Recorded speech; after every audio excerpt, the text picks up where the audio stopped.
We've got Brian Taylor here. We've got to talk to him about something I just witnessed about half an hour ago. Extraordinary.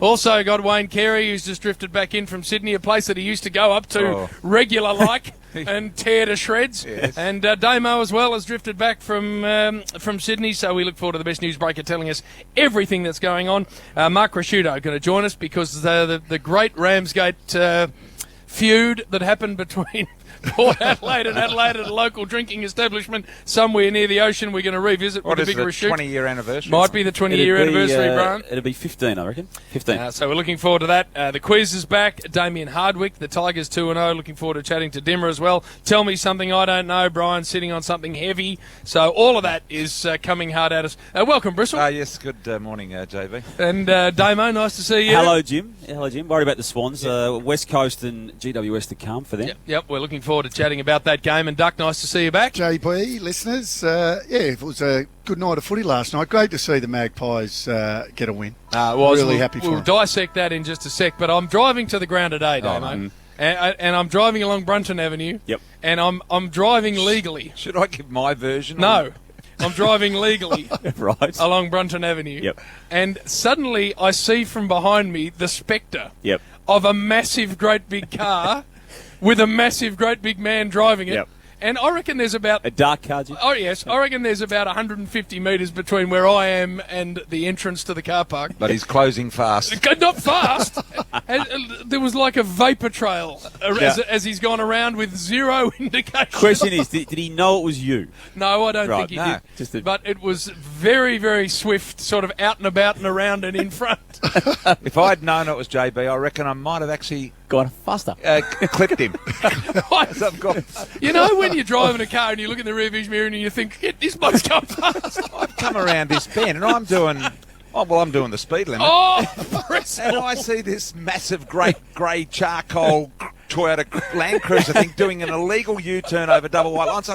Look at this idiot. He deserves an absolute... I've gone around the corner of him, tried to lock him in and ram him up against the curbing. And I didn't know it was him. The funniest bit about that is I'm doing the speed limit. Yeah. That's what Bristol reckons. If you're doing the speed limit, I must have been doing 20. Because it was... Anyway, round he came. All the dust on the back of the chariot. I knew immediately it was the big prize. Oh, well, you wouldn't believe what I saw this morning, JB. I've jumped off the plane and I'm sort of looking for a bit of a coffee or something this morning because I got back quite early. Ventured down Albert Parkway, one of my little favourite spots down that way. And I'm just driving up this street, a very nice tree-lined sort of, quadruple, triple garage type setup arrangement, a very exclusive area. Yes. And I don't know where our good friend the Duck lives, of course, but I happened to wander past this particular driveway. Quadruple driveway. A triple garage, all three doors open. I'm looking at this, looking in there, and I see this girl under the car. Oh, no. What the hell is she doing? And she's clearly having trouble getting the jack under the car to obviously change a tyre. Yep. And then I see coming out of the shadows of the duck, the duck. Because you've got to remember, last time he tried to change a tyre himself, he put the jack through the floor chassis. Right? So there's this beautiful four-wheel drive Merc sitting there, magnificent. He's got the girl underneath trying to position the jack so then she can winch it up and crank and crank and crank it. It was absolutely unbelievable. All this because you had a spare tyre. She failed, and she had a crack. So you watched this unfold? I watched it. Didn't want to help? She claws out from under there, says, Wayne, I can't get it. And I'm thinking, it did cross my mind, where the hell did she come from? Thought maybe she was already inside. But anyway, then I see him get on the phone. He doesn't know I'm standing there. He gets on the phone, he says, Sholey. Knuckle. He's rung Brad Scholl. He said, you know how to change a tyre?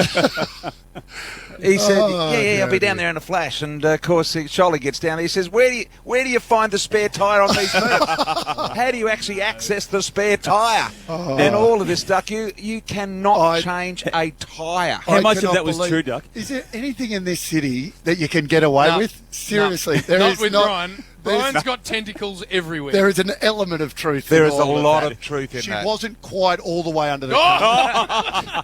Halfway sort of under the car. And I did sort of help a little bit. And the truth to the story is I have got no idea. And that flat tyre, I'm told, that car tyre was flat for 2 days because you had to wait to get one in before you could get one to change it. That is exactly right. I made my brother, the first time I ever got a flat tyre, I made my brother drive from Wagga to Albury to change my tyre, and I actually rang Wayne Schimmelbusch, was the coach at the time, so we're talking real early 90s.